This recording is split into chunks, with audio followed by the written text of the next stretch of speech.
All right, we're back with My Uncle's Escaped Alcatraz with Ken and Mike, episode 61. And today we thought, I was basically walking around this morning and was leafing through the book again, because it's like I have like 10 of these books laying around. So they're like in every room of my house, and the one that's over Ken's shoulder right there. And it just amazes me the amount of work and all of the effort that it's taken to you guys to get to that point. And I had the idea of talking about, because our other podcast host, Serial Killer Whisperer Laura, she just got a book deal for her book based upon her research and studying over the last 10 years with this one serial killer, Lawrence Bittaker. And it took her about 5-6 years to get the deal. We actually assisted in that. And then, it took her a lot of effort to write the book and stuff like that. So it's grueling. I've never written a book. Cindy's written a few, and I see how hard it is. I've written a couple of screenplays, and I almost wanted to blow my head off after that. But I wanted to talk today to you guys about finding out, because with every project, any kind of creative project or any kind of endeavor, something like that, there's always the war-torn stories of just, number one, I know we've talked about how you guys decided to do it, and the origin story of that, where you reached out to him, Mike, and then there had to be some trust going on between the two. You had to earn your trust with Ken. But while you guys started and formed a partnership, I just wanted to hear if there are any kind of great war stories about the obstacles that you guys faced writing this project and writing this book. Because, like I've said before, I mean, the main reason why this book is being taken so seriously is because of all the hard work and the fact that it's so sourced, and, it wasn't allowed in Alcatraz, and now it's all over the bookshelves in the bookstore, and they invite you guys up all the time to do book signings and meet people, and you got the last time we were there, you guys got the King's treatment.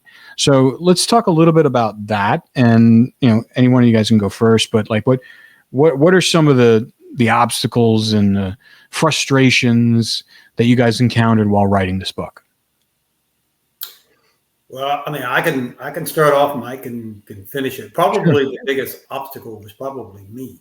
I had never written a book in my life. I was like you. I mean, I took a stab at doing a screenplay, which, I did the best I could. I think the biggest, challenge that I had was Mike trying to, take something that he's been doing for quite a while and try to teach an amateur how to creatively write something, and it took me a while. I used to joke that Mike could go off in one night and write 5 chapters, and it would take me months to write one. Mike would email me, "Hey, Ken, are you done with that chapter yet?" And I'm like, I'm working on it. And, it was probably because, I if it had not been for Siri and helping me spell stuff, and I tried my best to do the grammar correctly, as much as I could, but I was constantly asking Siri, how do you spell this? Because I knew what I wanted to say. I just didn't know how to kind of get it out. And, as I went along, I think hopefully Michael, back me up on this. I think I got better at writing as we went through more and more chapters. To me, that was my biggest challenge piece of it. Yeah. How was it like being a coach for Ken, a writing coach? Because you come from an academic profession, and you speak. I mean, I've reading the book, and you speak in complete sentences. Ken and I don't. You're constantly correcting us. Yeah, I know how to write good. I write good. And it's definitely a muscle that you have to exercise. That's the thing I do now. It's like, when I write a lot of these pitches and these these decks for television shows, and then when we actually produce the shows, I'm actually writing a lot of the content in it. But it's usually just piecing together people's sentences and stuff. But I also have to write narration, and which is different than writing for exposition, because someone's going to be speaking it as opposed to reading it. But how did you go about, Mike, prepping and training Ken, because he was the resource, he was the source of all the origin information, and most people, writers, I'm sure, like you said, it's a solitary profession for a lot of people, unless you have someone who's your like second brain and you guys can finish each other's sentences. But I don't think you guys were at that point. So how did you get to the point where you got them in shape?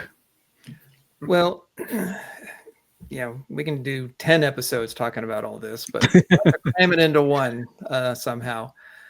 I was very fortunate in that Ken had done a lot of the work already, a lot of the photographs, a lot of the documentation. I would say probably about 80% of what's in the book, Ken had already done, because he'd been working on it for about 10 years or so. Just not so much for a book, but just collecting everything because he wanted to know who his uncles were and all the stories surrounding them. And when we started seriously thinking about doing a book, after we were pursuing television options that didn't quite pan out, and then he started sending me documents, all the information that he had, then it was, I saw the depth of the material that we had to work with. And so probably about 20% of what's, together collaboration wise that we found in the meantime, once we decided to write the book, because we wanted to try to find things that hadn't been out there before. So that was one of our challenges, because if you look at, just an average Alcatraz book that talks about the history, you're going to see a lot of the same photographs, for example, or possibly documents that are posted online or on different websites, or if you go to San Francisco, you go to the archives, you're going to see certain things that other people are going to have access to. And so there is some replication, of course. You only have so much information to work with, but we did find things that were in other places that I don't think that I know of that are in other books about Alcatraz, other documents, other photographs. And we tried to keep it as unique as possible. And of course, Ken had the Whitey letters, which was just a gold mine of information that is completely unique. Nobody else has it. Or one of the things that I was really excited about is when he provided the transcript of the trials the brothers had in it was Alabama trial, and that's nowhere. He had to get that from Alabama, or not Alabama. Was it in Montgomery? I'm trying to remember now. Yeah, it was in Montgomery. Yeah. Anyway, we have that information where you actually see the transcript of when they plead guilty to the crime of bank robbery and are sentenced after that. But as far as working with Ken, it was not that bad. It wasn't this terrible experience, because it's like, hey, Ken, don't you know how to write? It was never like that. And so what we decided to do to make it easier, and I had actually co-written books before, so I already had that discipline developed, and you learn what works well, because you have, that'd be like, you have two creative personalities trying to come up with a common narrative. Like if you had two artists and you say to these artists, okay, paint a painting, well, you have to come to the middle where they're both in agreement with each other. And so the way we approached it was, Ken would, write a chapter and he'd send it to me, and I'd, work on it and edit it and kind of tweak it and get it into, book form. And then I would write my chapter and I'd send it to him, and he was more focused on not so much the grammar and the writing and the word usage, but more of, did I get my facts straight? Are we speaking like John and Clarence? Am I sharing the right information? If they went to a certain place, was this the name of the place? Like the school they grew up in, what was the name of the school? So I would ask Ken a lot of detailed questions about, where they grew up and where they lived and what time, when did they arrive in Ruskin from when they were in Georgia before that, things like that. A lot of the detailed information that he had was invaluable, and that really made it a good back and forth as we worked on it together. And then of course Ken would show the chapters to his family to get their take on it, to see what they thought, and then he would come back to me with notes and ideas and kind of different directions that we took the story. But as far as the writing, for me, it was an enjoyable experience. It was just each chapter when, I would be looking forward to when Ken would send me a chapter, like, what am I going to learn about this time? I wish I had that gene, that enjoyable writing gene, because for me, it's like, it feels like I'm vomiting, when I'm writing, and it's like, I remember I actually got a chance to meet Francis Ford Coppola at this event where he was speaking at, and he was just, and that's one of the things he talked about, how, everybody thinks, because he won Oscars for his writing before, and stuff like that. So, and the one thing I wanted to ask him is just like, what was it like? Is it easy for you? Because it's not easy for me. He goes, no, it's not easy at all. It's not easy for me at all. Because he was the one who used it, because it's like, I feel like I'm throwing up, and it's like, and I throw up, and then I walk away from it, and I think I just got throw up on the page, and I come back and I read it after several hours, and I'm like, oh, it's not throw up. It's, tweak this, tweak that. So, the fact that, like Cindy, she types like 100 words a minute. It's just like crazy fast, and her brain moves so fast. And I don't operate that way. So I'm really jealous of someone like yourself, Mike, who can that it's relaxing for you. It's because it's like, I'm just like rewriting, like I'll spew and then I'll go back and rewrite it, and I'll spew. I try to stay in the flow, but my flow is so organized. The grammar goes everywhere. So I let it flow, and then I go back and edit. But sounds like you're like in a driver's seat and you're just driving. Yes, to a point, because one of the things that if anybody out there is thinking about writing, I'm sure there are a few people like, hey, I can write a book.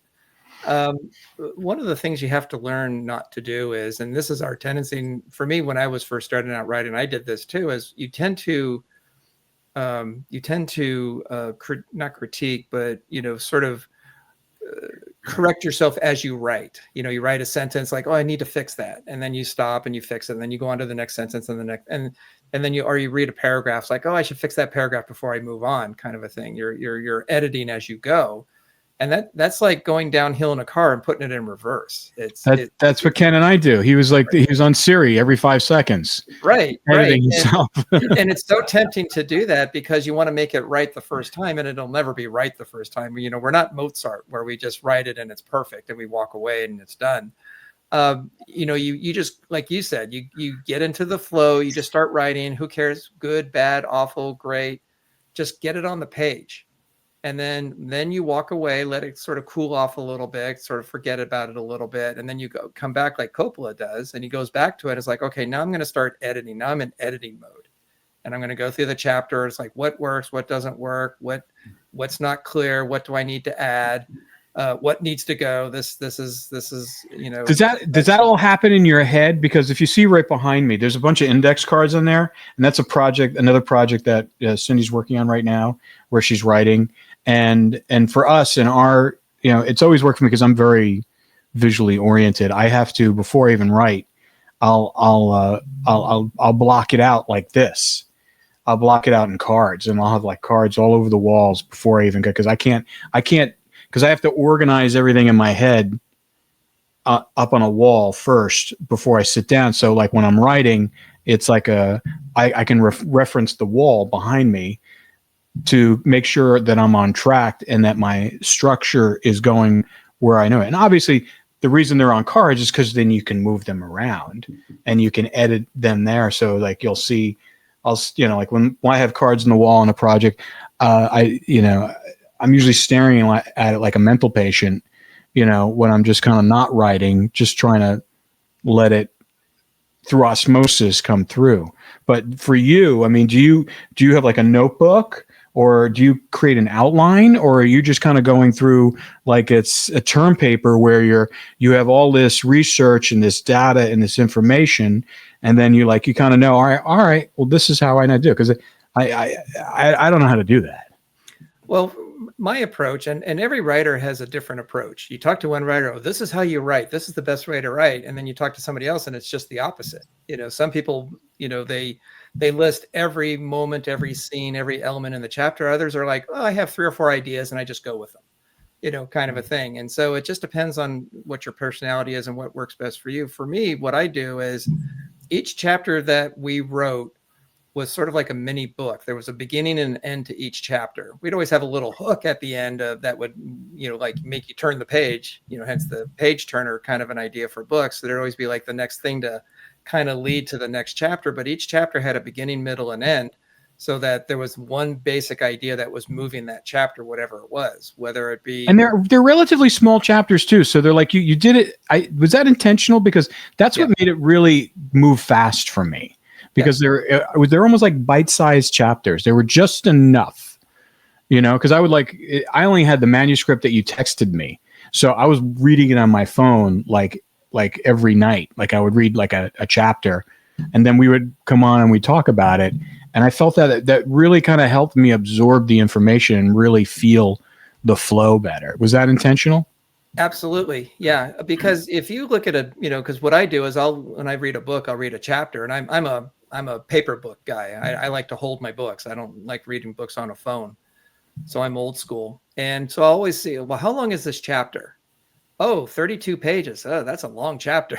And it just sort of feels sort of overwhelming. I was like, I don't know if I can sit through 32 pages, in one sitting. But if it's a chapter that's 12, 15 pages, that's more doable. That's more bite-sized. And it's like, oh, I can get through that. And of course, in our book has a lot of, photographs and documents included. So even though it could be, say, 15 pages, it could only be, say, 12 pages of actual text and, a little bit more of the visual elements within the book. But what I do is, when I map out a chapter, I have what's the main idea that's pushing that chapter that we really want to talk about. And then I'll have like the 3 or 4 or 5 different points that are in that chapter that need to be made. And so it's sort of like for me, it's like the mental Post-it notes that you have behind you. It's like, okay, things need to be in the chapter. One leads to 2 leads to 3 leads to 4. And then you just have the narrative that you have in that chapter. And then the next chapter is like, okay, what is this chapter going to be about? And what elements do we need to bring into that chapter? What stories do we need? What photos do we need? What anecdotes are we looking for? What FBI reference are we going to include?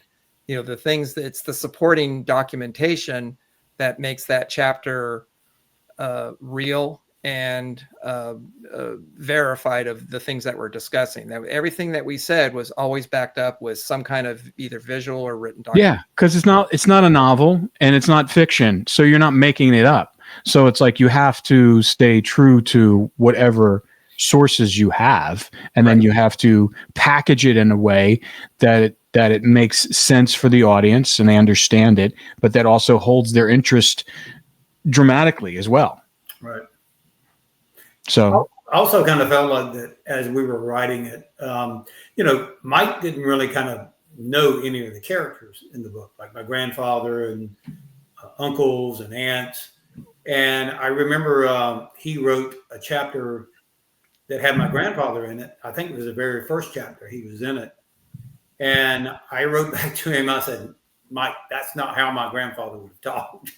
I was just going to ask that. Was there anything where you're like, hey, Lou, hey, wait a minute, stop. Yeah, let me he's not that soft-spoken that you made him, this Christian type attitude. I mean, he did go to church. He did believe in taking his family to church, but he was a very stern individual. I mean, he was a good man. He was, I can sit right now and even in my mind, I can hear him speak. And so I know what kind of a person he was. And once I started kind of telling Mike about, okay, this is how he would act. This is how my grandmother would talk. And it wasn't hard really to kind of build John and Clarence and how they would have spoke, because all of my uncles pretty much spoke the same way. I mean, they all grew up together. They were a very close-knit family. So just looking at how my 2 older uncles than they were, how they spoke and how they carried themselves and the jokes that they would tell, and then pairing that with like how my mom would tell me about stories about John and Clarence and Alfred, I relayed that to Mike, and then Mike, I think, started getting that. I believe it helped him in writing the character.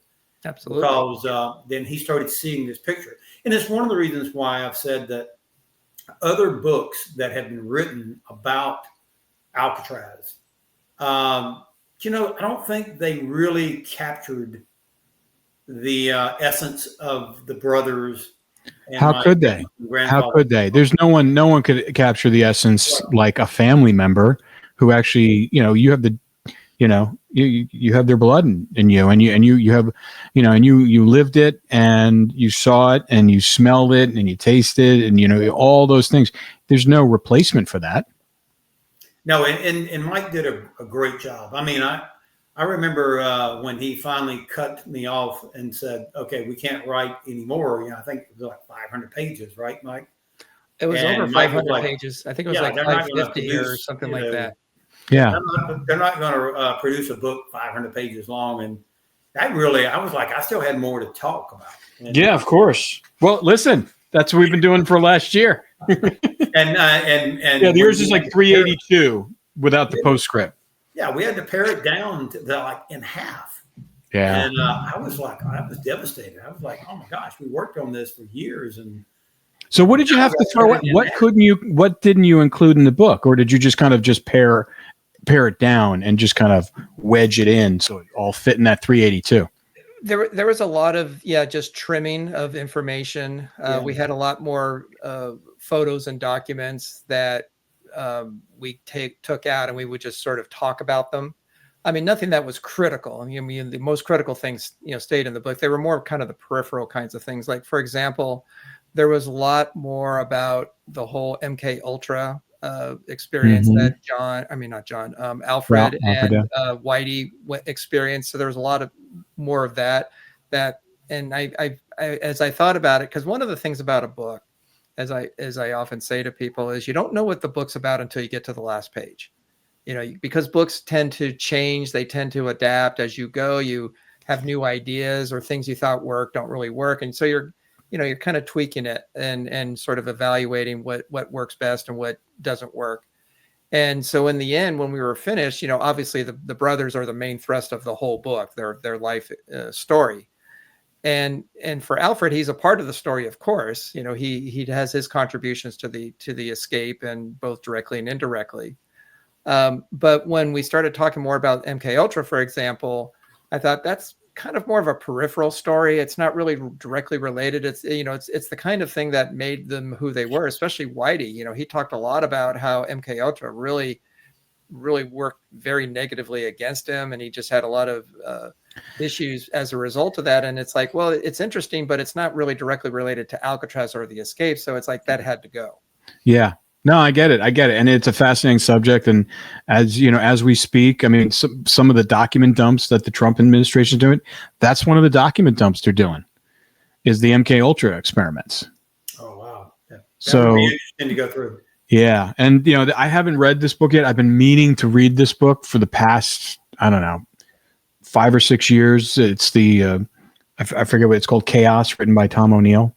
And it was a guy who was, and I think I spoke about this on a previous podcast, and he was I'm not sure if he was a writer for Rolling Stone, and he was researching MK Ultra for an article, and then he just never finished the article and just did a 20-year kind of research project on this, and it took him 20 years to write this book on the whole MK Ultra experimentation that the CIA was doing, the government was doing with Charles Manson, with Whitey Bulger, with all the federal prisoners. Basically there's like, listen, if you do this experiment, you can shorten your time, that kind of thing. So it was when I read that in your book, it was just like, whoa. And I was like, okay, there's a lot of connective tissue here. But also, I did see the same thing. It was just like, I wanted to hear more, but I understand why you had to reduce that, because it was kind of it was a sideline that was happening along the way. And it wasn't relevant to the escape, wasn't relevant to how they escaped or where they ended up. I don't think, correct me if I'm wrong, but I don't think John and Clarence were in any of those programs. They didn't do MK Ultra experience. So I would probably say the only connection with it would have been Alfred. yeah, that's the whole thing. I mean, Alfred was definitely, involved in it. It seemed like from what we have from the newspaper letter or the newspaper article that they had at Kilby Prison, that same drug program followed him to Kilby. It started like the week before he died. So, is it possible that that's what they used on him to make him talk? I don't know.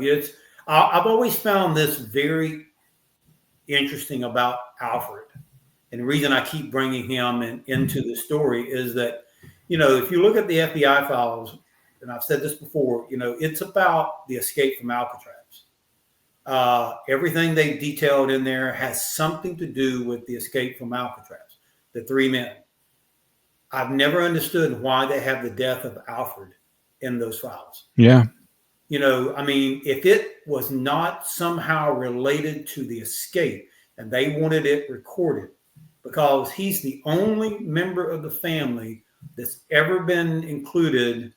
And they go into great detail about how he died and how the family suspected something had happened to him. It's like, why in the world is this in the FBI files for the escape from Alcatraz? I mean, what does that have? The first time I read it, I thought, what does this have to do with the escape from Alcatraz? Until we really started digging into Alfred. And, they undoubtedly, they put it in there, the FBI, because they believed it was related to it. Yeah. Other than the way Mike was writing the dialogue or the voice for some of your relatives, like your grandfather and stuff like that, were there any other kind of points where you guys were debated about, or was it just like, was it pretty like, you would suggest something, Mike, or Ken would like, no, we can't do that, and like that? What was that like, the give and take of information? Because, especially when you get deep into it, Mike, when you're writing, you start really kind of developing a vision for how the book's laying out. And, and then that, knowing, in creative endeavors, it's just you two. Usually when, Cindy and I are doing it, we have to, we have like 6 or 7 other people we got to, include on the layers that we have to deal with as far as getting approval on creative and, and hopefully they like what, like I said, I'm as good as my first cut. Like, I get of an episode or a documentary. It's like my first cut is my first cut. That I can do it exactly the way I want it. And if they like it, that's good. And then I'm like, all right, I'll just move forward. But if they don't, then it's just like, it's the notes from hell. And it's just like, then it's like everybody is kind of putting their creative spin on it. And some people like just pushing peas around a plate just because they want to be relevant. Other people are actually have some really good notes and is moving the ball forward. But what was that like that for you guys? Because it was just you guys until you guys had an editor, right? Well, yeah, we did have an editor, but that was later. Mm-hmm.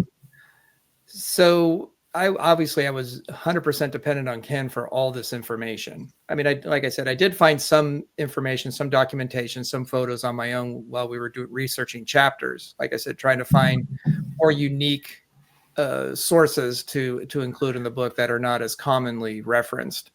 And one of the things that you asked me a long time ago was, what other books did we read as we were preparing for this one? And I said none, because I didn't want to be influenced by those other books and draw from their experiences and their stories. That's a double-edged sword, because I do that too. It's like I won't watch an episode of something if it's similar to what I'm doing. I don't want to be polluted with images, and I want to at least get my own take on it. So yeah, no, that's a real thing.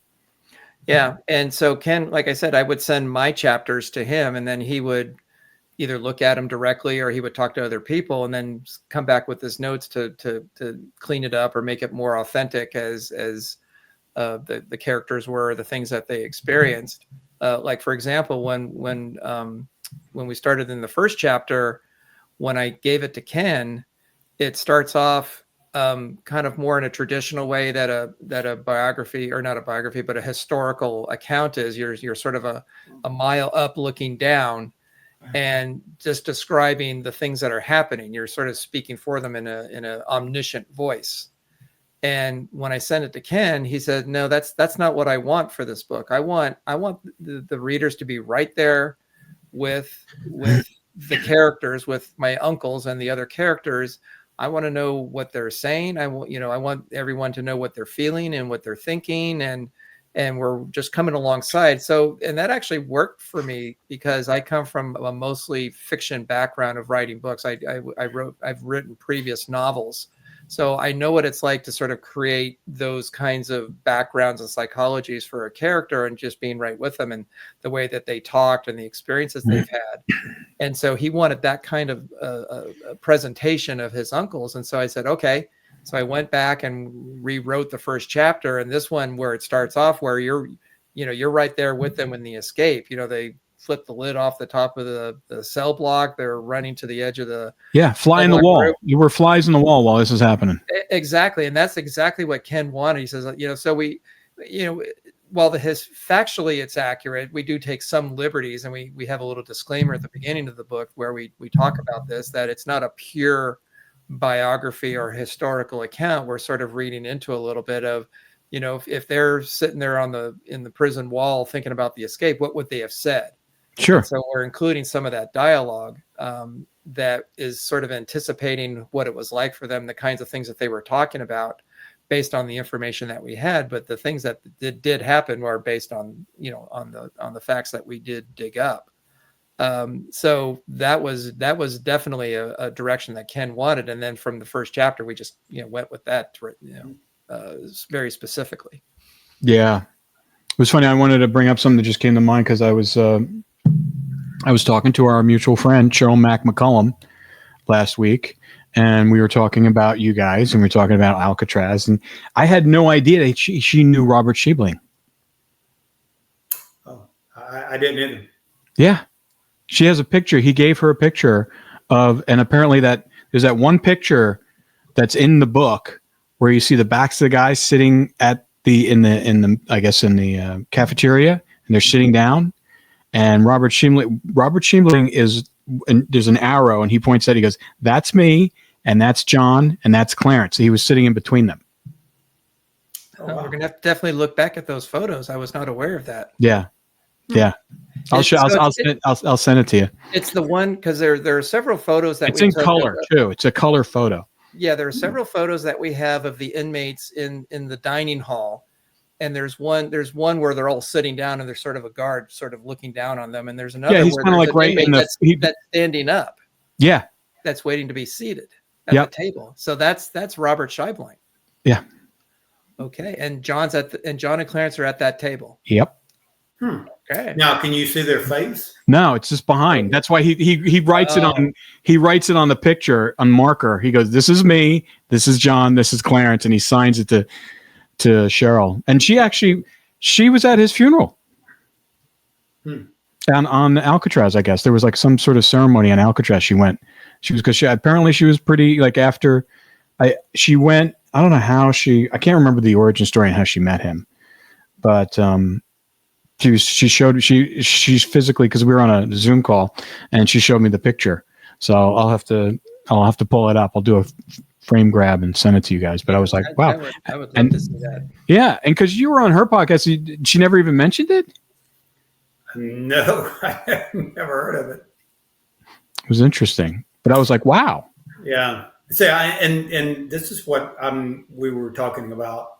The research as we were doing, I swear that we came across a photo of taken in the yard in April of 1962.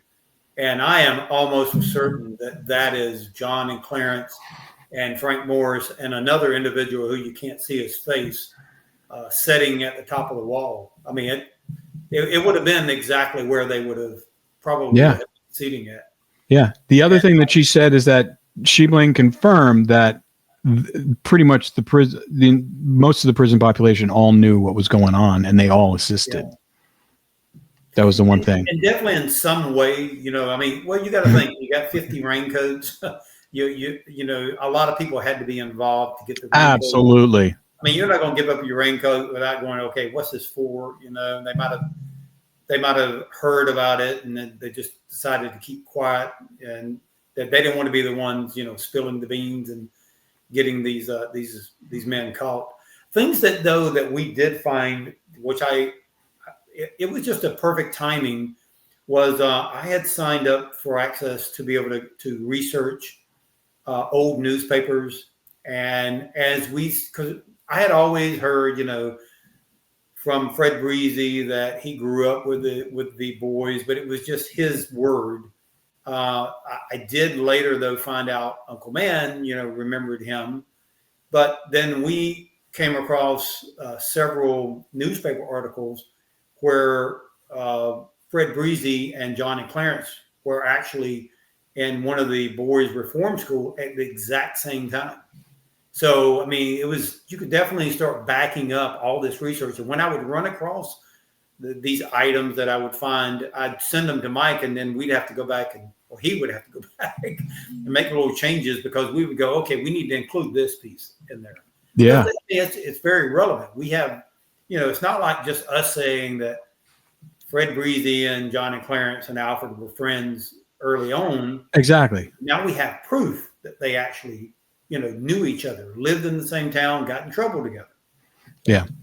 Well, that's one of the things I want to ask you. Did you guys have any knockdown drag-outs about as far as what wanted to be in the book? Because Mike, I know you now. I've known you for like over a year now. You are a stickler for facts and details. Yeah. So, so for me, it's just like, I'm a stickler for facts and details too, but I will, I'm not going to compromise the storytelling for it. If it's but for you, it's gotta be black and white. And so I would imagine, was there anything that Ken was pitching you that you were like, I don't know if we can put that in there. We can't say we don't have this or anything like that. Were there any of those situations? Two. One of them was he has them itemized. I think there were more than two.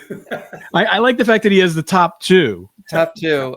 One of them was Ken wanted a little bit more of a Kennedy connection into the story. I did. That we've, it's been broached a number of times, and we talked about, I think even last week, about, possibly what the brothers might see in Mexico with Oswald and Jack Ruby. And for me, while that's interesting and it's a possibility, it's like, it's all speculation.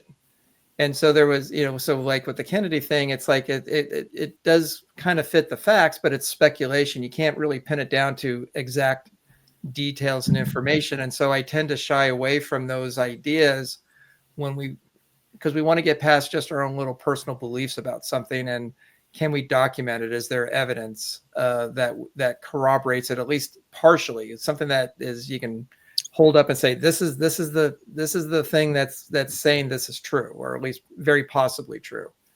I'm more comfortable with that.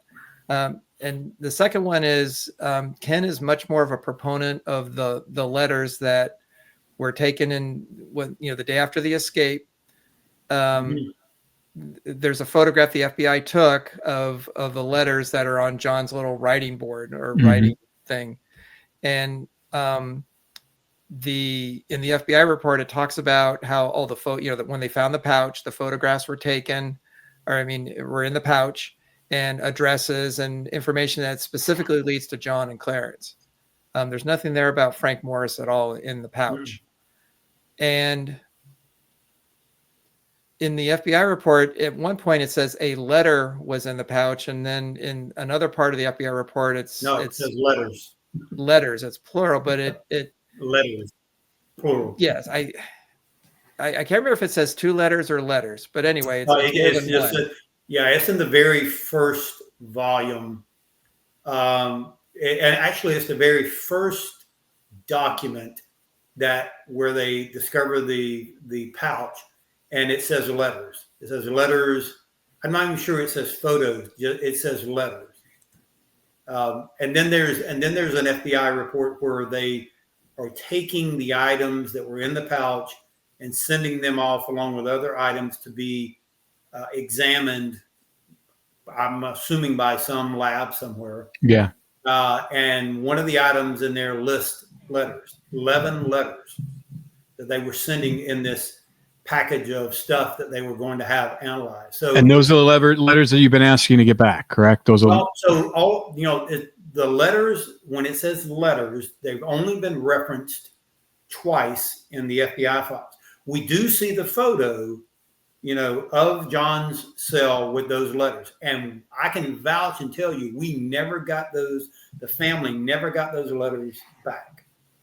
You can look at the inventory card that when they sent John and Clarence's items back to the family, to their mom and dad, those letters were not listed as items that were sent back.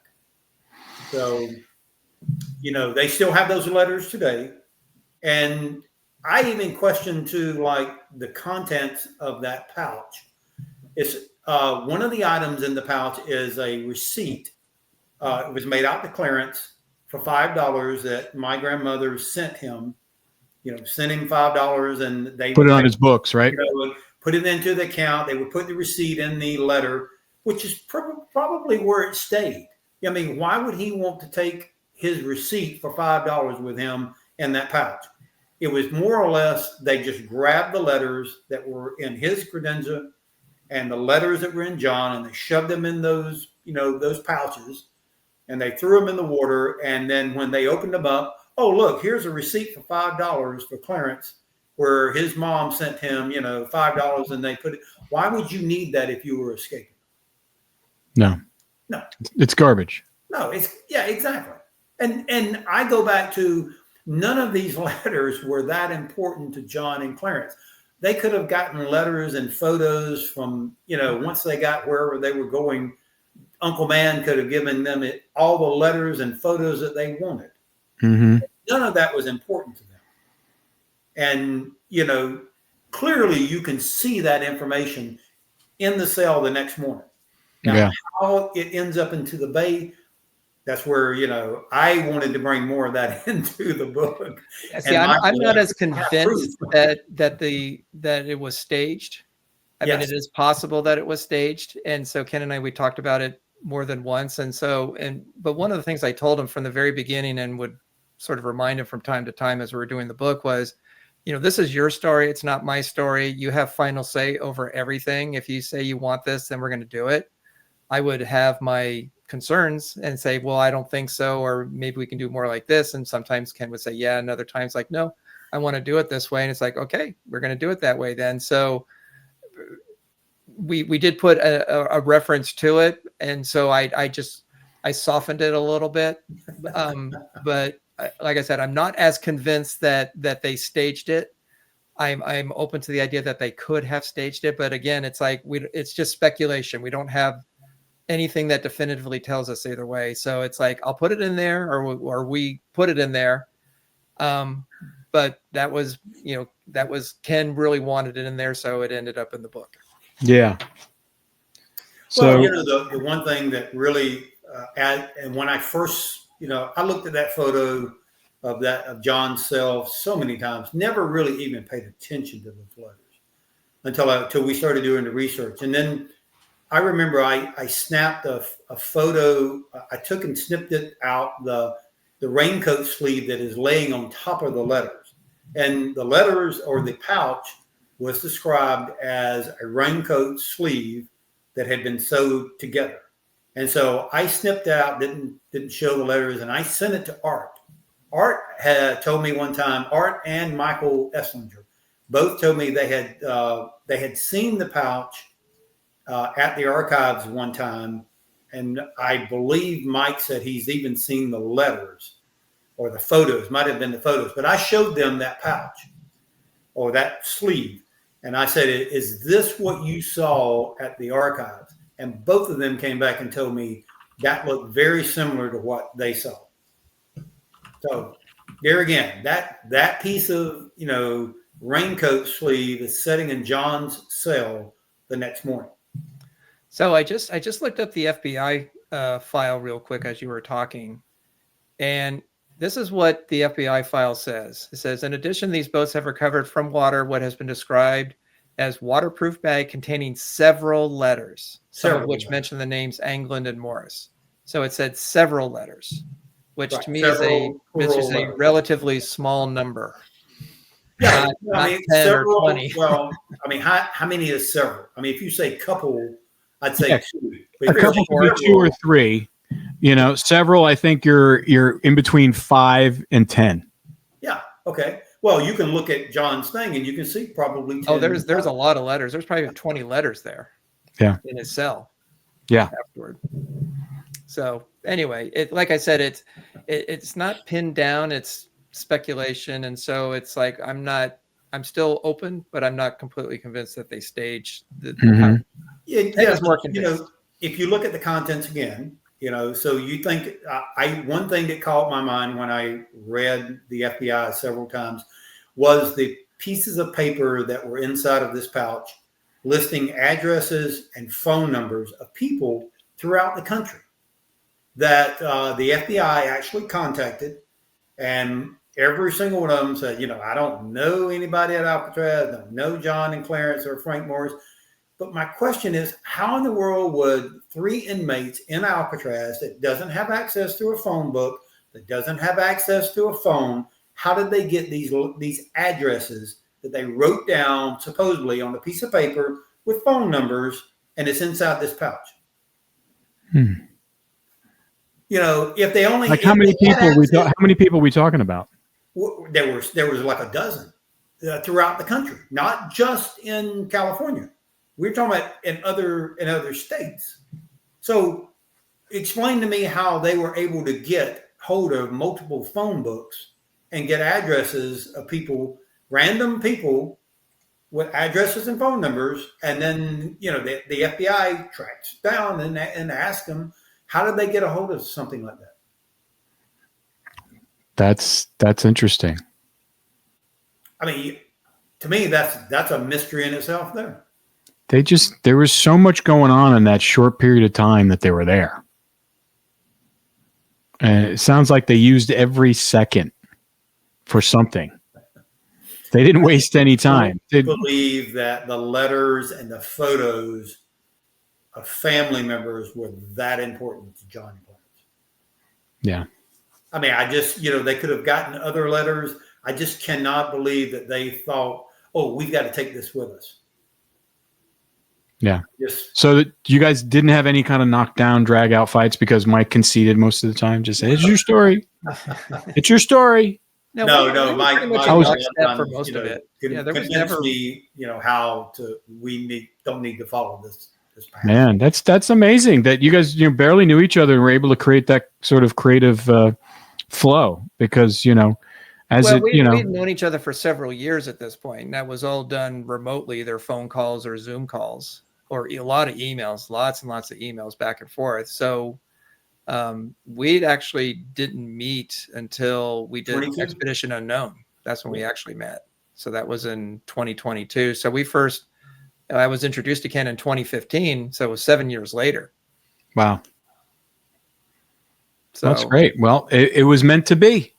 It was meant to be. When you say it like that, Now, one of the things I want to mention, because I think you'd asked at the very beginning, so what were some of the obstacles to overcome? I mean, there were a lot of obstacles, but one of them for me was I had pinned a lot of hopes on our trip to Brazil through the show back in 2022 that we would find them or find some really solid evidence of, tracking their trail or family members, something that would really connect, or go to the farmhouse, because we knew we were going to go to the town where the photograph was taken in 75 by Fred Breezy. And we were going to go to the town, and we were going to go to the farmhouse and the farm and all that, because we were starting to work on the book at this point. We were kind of interrupted when Ken got the phone call, email from one of the producers of Expedition Unknown saying, hey, we were thinking about maybe doing an Alcatraz episode. And so I was like, great, now we can try to end this thing, get a solid ending. And then when the episode didn't quite pan out that way, and we were mostly finished with writing the chapters. We still had some editing and revisions to do, of course, but getting the first draft done, I thought, in my mind, this was a problem because it didn't have the hard ending that I was wanting for the story. It was a soft ending. Yeah. We had more information. We found the penny. We found, we heard the stories about the three The Americans lighter. hiding there, and we went to the places where the photographs were taken. We went to the house. We couldn't see. We were looking at it from a distance, and there's a shot of Josh holding up the photograph from 75, comparing the geography and the house and all that. And that's tantalizing leads that we had. And I thought, well, how long is it going to be before we get that ending that we want, where it's definitive and there's no disputing what happened to them? I thought it could be years before that happens. Are we going to just sit on the book for years? And I thought, well, let's just write it to the best of our ability. Let's give it the ending that we have now, where we sort of lay out all of our information and just say, if this was a court case, would you find this, guilty or not guilty? Yeah.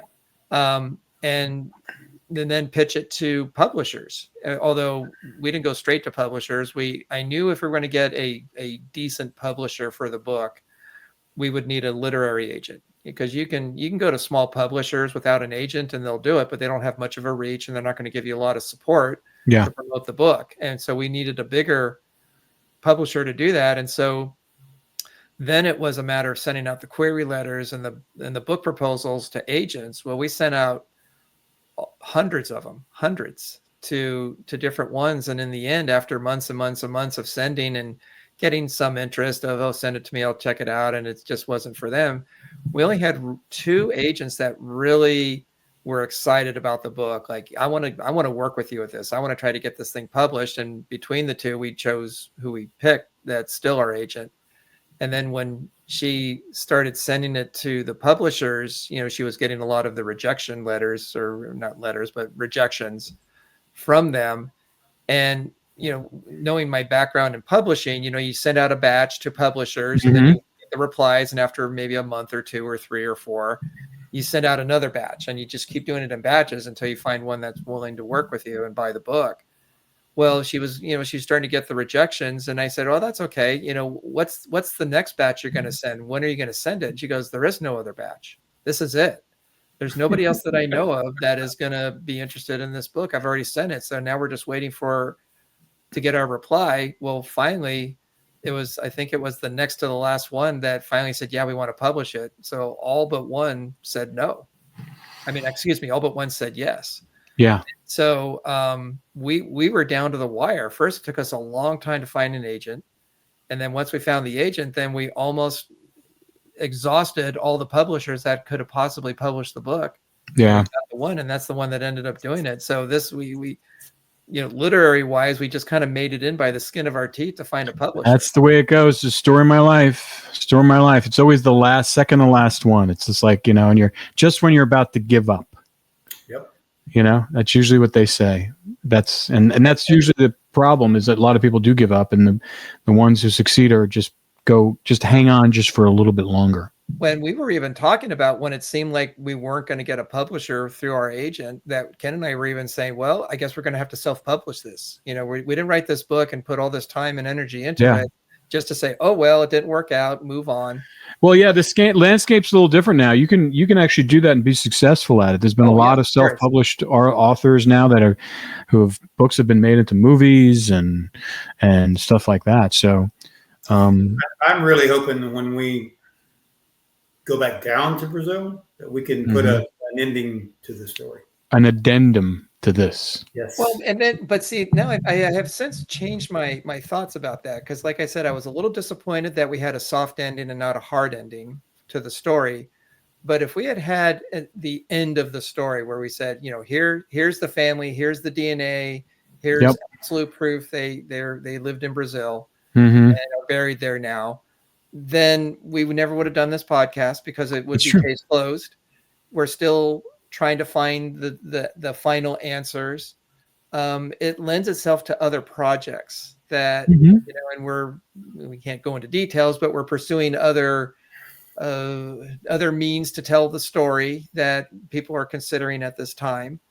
And that's because I think there's not that hard ending. So this actually has given it more life. Yeah. Than if we hadn't. Yeah.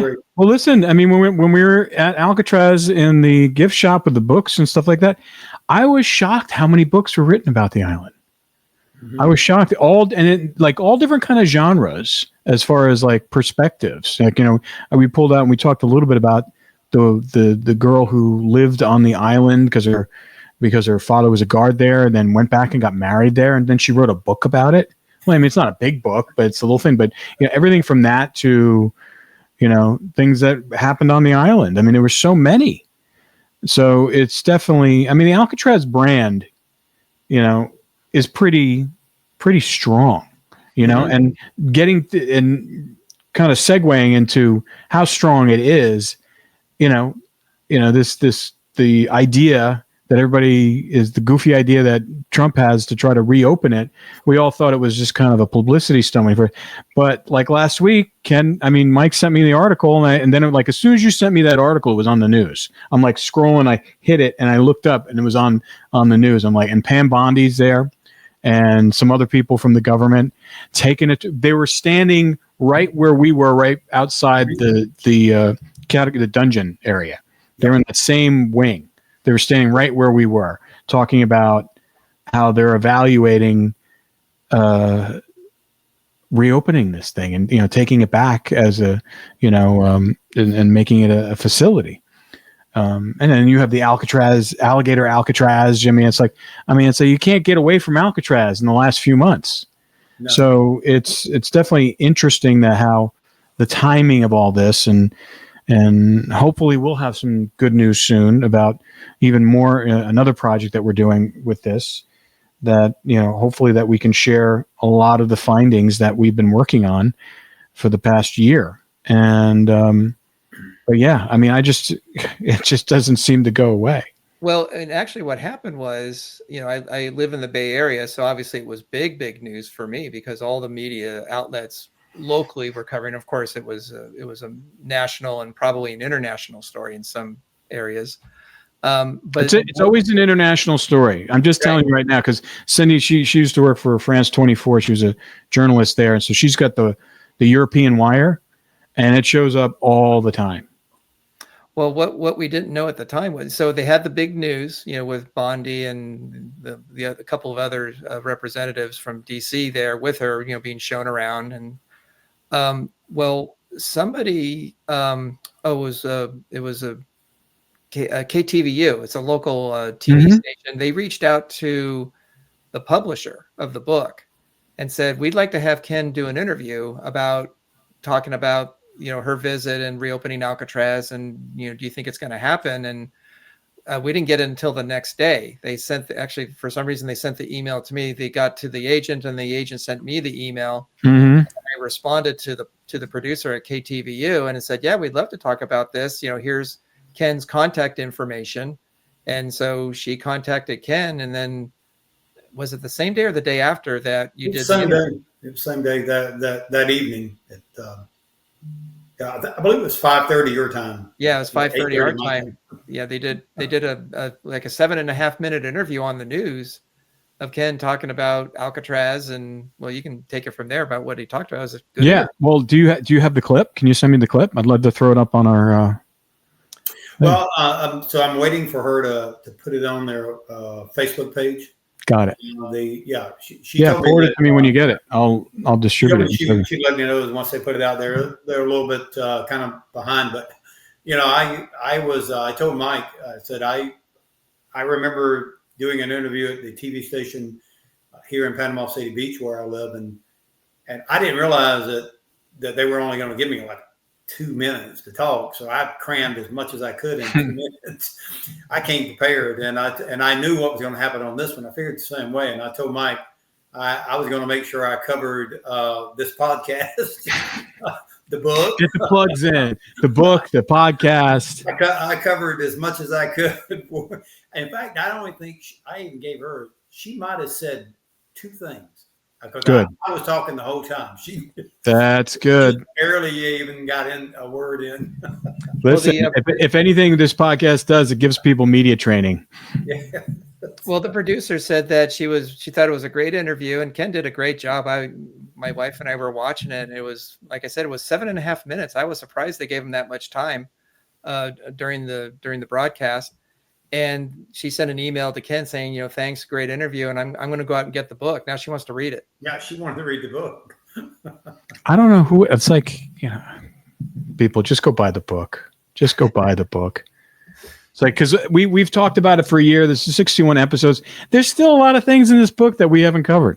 No, we have not covered it. That's the crazy part about this whole thing, and the fact that it spurred all of this new investigation that we've been doing, and it's been crazy. It's been a crazy ride, but it's been a fascinating ride, and hopefully we'll have some good news soon.